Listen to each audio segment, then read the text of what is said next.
Bismillahirrahmanirrahim. Assalamualaikum warahmatullahi wabarakatuh. Perkenalkan, saya Lini Mesita dari kelas Ekonomi Islam B 2018. Nah, di sini saya akan menjelaskan tentang konsep dan aplikasi mudharabah. Mudharabah berasal dari kata al-darb, yaitu memukul atau berjalan. Mudharabah atau qiraat adalah bagian dari salah satu bentuk perjanjian kerjasama. Jadi mudharabah dapat diartikan sebagai akad perjanjian yang ditandai dengan pemberian sejumlah uang atau modal oleh seseorang kepada orang lain atau pihak kedua untuk digunakan sebagai modal usaha. Apabila mendapatkan keuntungan, maka keuntungan tersebut dibagi dua, yaitu untuk pemilik modal atau sahibul mal dan pengelola modal atau mudharib, dengan persentase atau jumlah sesuai dengan kesepakatan. Sedangkan apabila terjadi kerugian, maka ditanggung oleh pemilik modal selama kerugian tersebut bukan akibat kelalaian pelaku usaha. Adapun dasar hukum mudharabah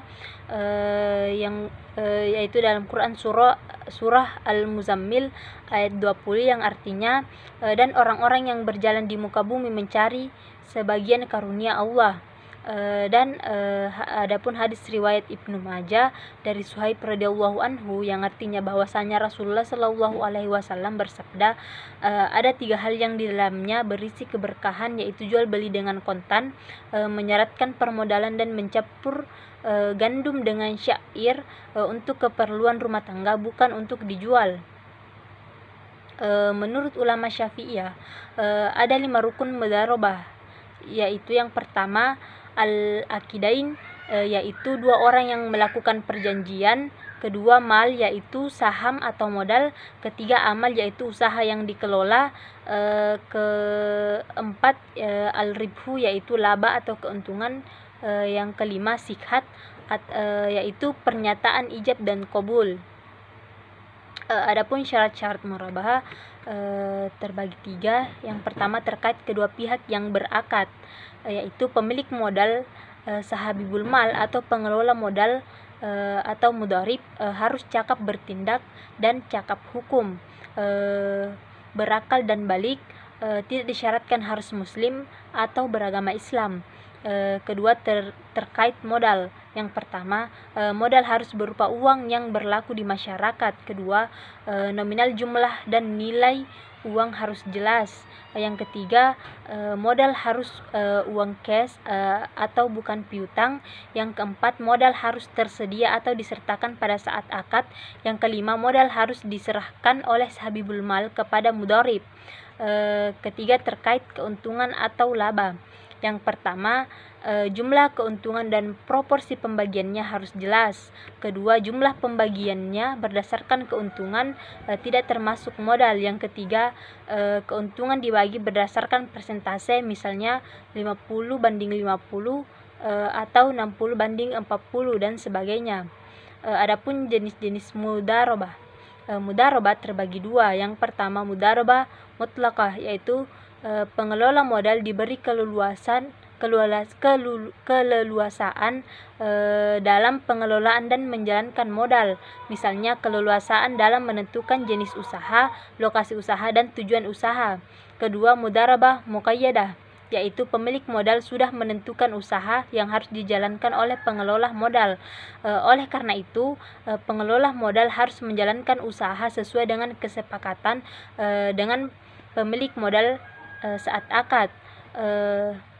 Jenis usaha, lokasi, jangka waktu, dan tujuan usaha harus sesuai dengan kesepakatan.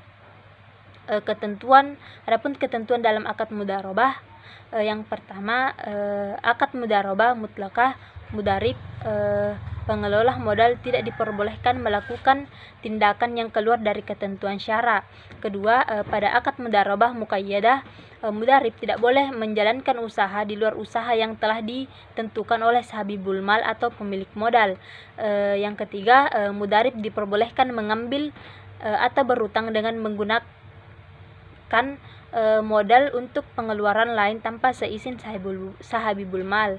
Yang kelima, mudharib tidak diperbolehkan membeli komoditi atau barang yang harganya lebih tinggi dari modal yang disediakan. Yang keenam, mudarib tidak diperbolehkan mengalihkan modal kepada orang lain dengan akad mudarabah atau mengoper modal. Yang ketujuh, mudarib tidak diperbolehkan mencampur modal dengan harta miliknya.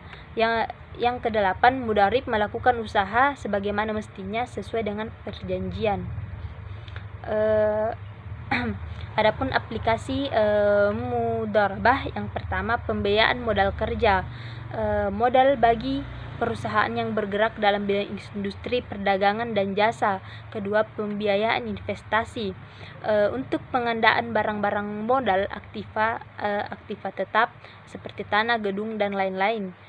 Ketiga, pembiayaan investasi khusus. Bank bertindak memosisikan diri sebagai agrager yang mempertemukan kepentingan pemilik dana seperti yayasan dan lembaga keuangan non-bank dengan pengusaha yang memerlukan. Adapun manfaat dari aplikasi mudarabah, yang pertama, bank atau sahabibul mal akan mendapatkan peningkatan keuntungan dari bagi hasil atau nisbah pada saat keuntungan usaha nasabah atau mudharib meningkat. Nasabah juga memperoleh keuntungan dari hasil usaha akibat penyertaan modal dari bank.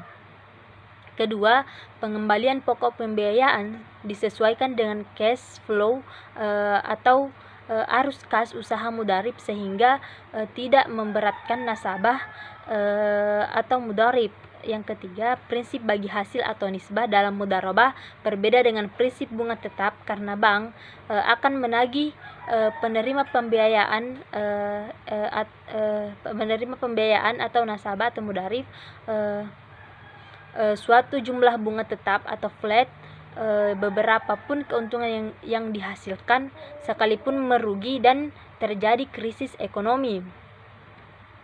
Mungkin itu saja penjelasan dari saya. Lebih dan kurangnya mohon dimaafkan. Wabillahi taufik wal hidayah. Wassalamualaikum warahmatullahi wabarakatuh.